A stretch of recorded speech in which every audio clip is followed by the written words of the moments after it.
Paz do Senhor, amados irmãos em Cristo Jesus, aqui é a professora Elizabeth Rodrigues Soares Silva. Eu estou fazendo comentário com os irmãos das lições da Betel Dominical, primeiro trimestre de 2025, e nós estamos acompanhando aí sobre o comentário do bispo José do Carmo, a questão do movimento pentecostal, achando que do Espírito Santo que precisa continuar incendiando o mundo. E a gente está fazendo esse caminhar, né? Caminhando, a gente chegando assim em uma centralidade muito grande, que é a questão do batismo com o Espírito Santo. A gente veio falando de vários movimentos que foram acontecendo ao longo da história para chegarmos a essa fase. Então a gente chama o pentecostalismo não só de um movimento, mas uma fase da igreja. A igreja foi caminhando. Primeiro houve o derramamento de poder, o revestimento de poder ali em Atos, né, de 1 ao 2, em Lucas, que é o mesmo escritor. Então, se a gente vê o capítulo 24 de Lucas e Atos 1 e 2, é como se fosse uma continuidade, né? E a gente sabe que Lucas, pelo que as escrituras nos deixam claro, Lucas foi um dos dos discípulos de Paulo. Então a gente acredita, ele estava muito próximo de Paulo. Paulo tinha aquela questão de não conseguir escrever, que ele só assinava. Então provavelmente ele é um escrivão de Paulo. Então alguns consideram Lucas, né, e Atos livros de Paulo. O Lucas, Evangelho de Paulo, e Atos mais uma epístola de Paulo. Então Lucas ele recebe muito de Paulo. E aí ele vai falar sobre isso. Então não é só um movimento, é uma fase da igreja, porque a igreja se perdeu ao longo da caminhada, foi perdendo algumas distorções, algumas interpretações que achavam que o Espírito Santo foi só para a igreja primitiva, a doutrina dos apóstolos, e que nós não continuaríamos tendo essa manifestação real, né, evidencial do Espírito Santo. Então, a igreja foi passando por vários movimentos, várias fases, até chegar onde nós chegamos. Então, o tópico de hoje é o batismo com o Espírito Santo, o pentecostalismo clássico, a promessa que transforma vidas. Então, a introdução fala que existe uma busca exacerbada de novidades por aí, nas igrejas, uma busca obcecada por inovações para manter as pessoas, manter as igrejas cheias.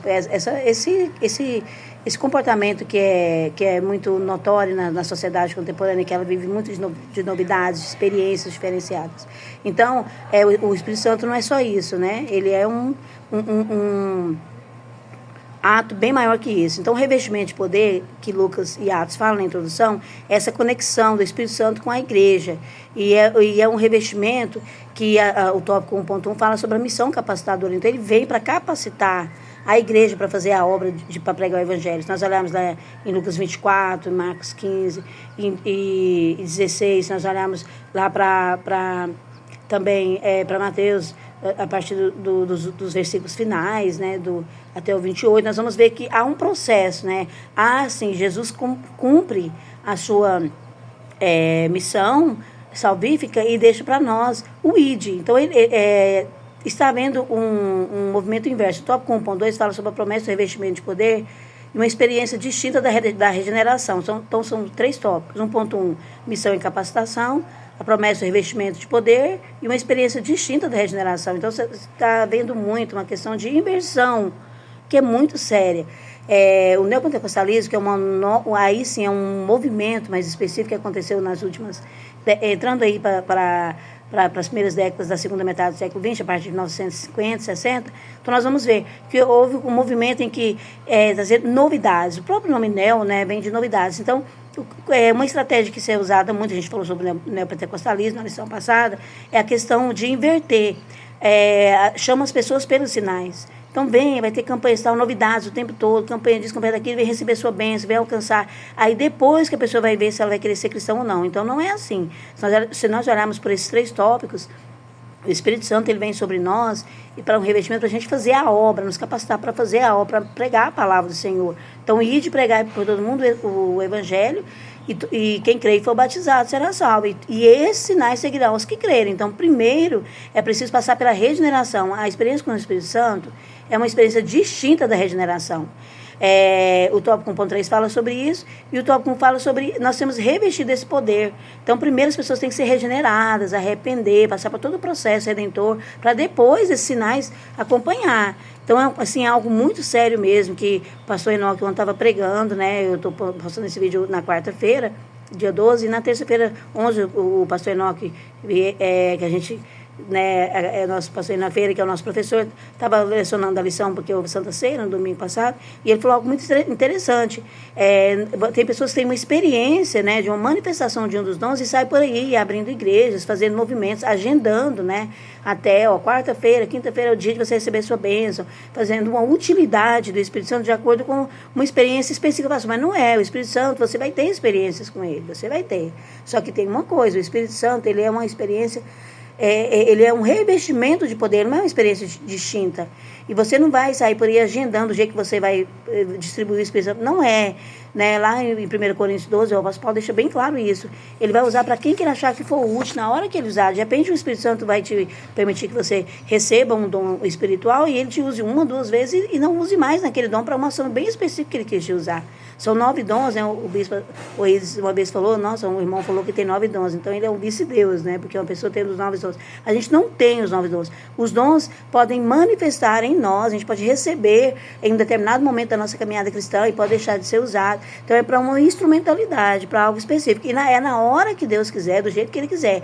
Então, assim, eu vou agendar o dia que eu vou sair por aí manifestando os dons. Não. Agora, o revestimento de poder que a gente recebe, ele tem que ser contínuo em nossa vida. A gente tem que continuar permanecendo cheios do Espírito Santo. A palavra do Senhor é bem clara nisso. E aí, cheios do Espírito Santo, nós vamos manifestando a frutificação do Espírito Santo, vamos manifestando a instrumentalidade na obra do Senhor, essa capacitação através dos dons espirituais. Então, é uma continuidade.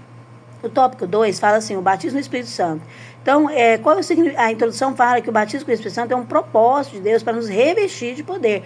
Então, o Pentecoste foi necessário. Então, qual é que é a orientação que Jesus fala? Ficar em Jerusalém até que do alto sejais revestido de poder. Então, esse revestimento de poder a gente considera como batismo com o Espírito Santo. Então, Jesus aconteceu isso. Ele foi batizado nas águas, depois que veio a manifestação do Espírito Santo. Então, é necessário a importância. Não quer dizer que tem que ser necessariamente depois de batizar nas águas. É o caso do apóstolo Paulo, né? Ele caiu ali, recebeu aquela visão, aí ele teve a experiência com Deus, a conversão, aí foi levado a Ananias, todo um propósito de Deus, aquela pessoa que Deus preparou, e ele orou e Paulo foi revestido de poder. Então pode ser que a pessoa receba o batismo com o Espírito Santo no momento da conversão, logo após, antes de batizar nas águas. São experiências distintas, mas é necessário que tenha, né, as duas experiências. O 2.1, significado e propósito. Então, de acordo com Lucas, qual que é o significado e o propósito? Né? Revestimento de poder. Que Jesus foi mergulhado, ele emergiu nas águas, depois ele sai dali, ele recebe um revestimento de poder. Então, é uma simbologia que também tem que haver essa imersão no Espírito Santo, né? Tem que haver esse revestimento de poder. O 2.2 fala da evidência inicial. Então, o falar em línguas foi uma evidência inicial da igreja primitiva. Assim que houve o derramamento de poder, assim que foi revestido do alto o poder de Deus, foi visto línguas repartidas. Então, é uma evidência.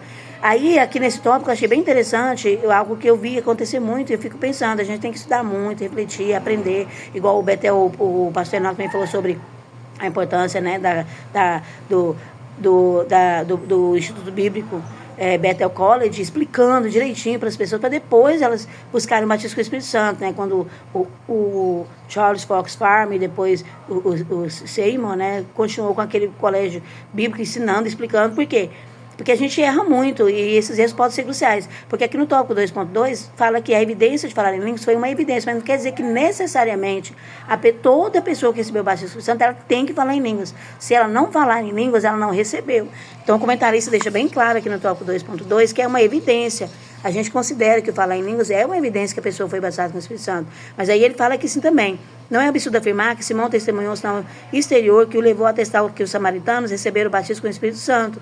E em Atos 9:17, Ananias impõe as mãos sobre Paulo para que ele seja cheio do Espírito Santo. Ainda em Damasco, o apóstolo começou a pregar sobre Jesus e mais tarde testificou que falava em línguas. O livro de Atos aponta para o fato de os discípulos de Cristo começarem a falar em línguas no momento do batismo com o Espírito Santo. Então, recebeu o batismo com o Espírito Santo, tópico 2.3. Alguns recebem o batismo com o Espírito Santo no momento da conversão, do batismo nas águas. Contudo, mesmo nessas ocasiões, a experiência procede de anunciar o Evangelho. É um anúncio ouvido com interesse, que produz fé.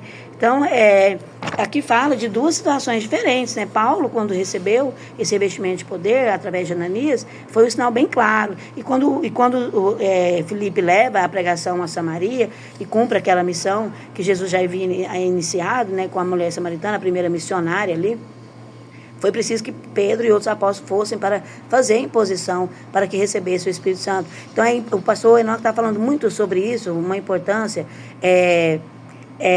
importante mesmo, de a gente entender a autoridade eclesiástica, entender que existe uma hierarquia.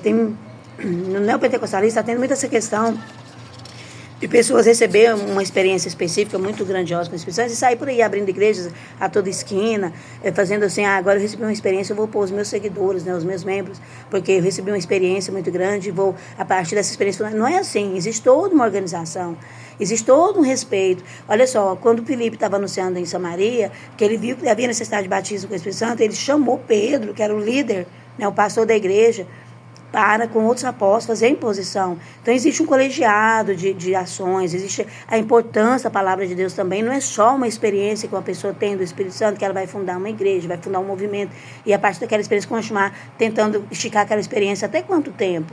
Né? Aquela experiência foi uma coisa própria dela, foi um momento específico dela, mas tem que ter a palavra do Senhor, tem que ter essa hierarquia. A igreja primitiva, ela virou uma organização, uma assembleia, né? O termo eclésia, na origem, é uma assembleia, uma reunião que foi tendo toda uma hierarquia de trabalho, de autoridade, de pessoas. Quando houve a necessidade de resolver a questão das viúvas, estava havendo falhas, as viúvas reclamando de como não estava sendo feita a distribuição das ajudas a elas. Aí houve uma oração e foi feita toda uma reunião para se escolher, né, os diáconos, foi instituído os diáconos desse jeito. E é um exemplo até hoje de que eles são instituídos sobre a bênção, né, do pastor, sobre a unção, para resolver a questão. Então é muito sério essa questão das pessoas ficarem abrindo portas e portas de movimentos que a pessoa teve uma experiência, houve um revestimento de poder, e a partir daquela experiência dela, ela achar que vai ficar esticando aquilo e sair abençoando outras pessoas e ficar só nisso. Não é, existe uma conjuntura, tem que ter oração, jejum, leitura da palavra, tem que haver a congregação.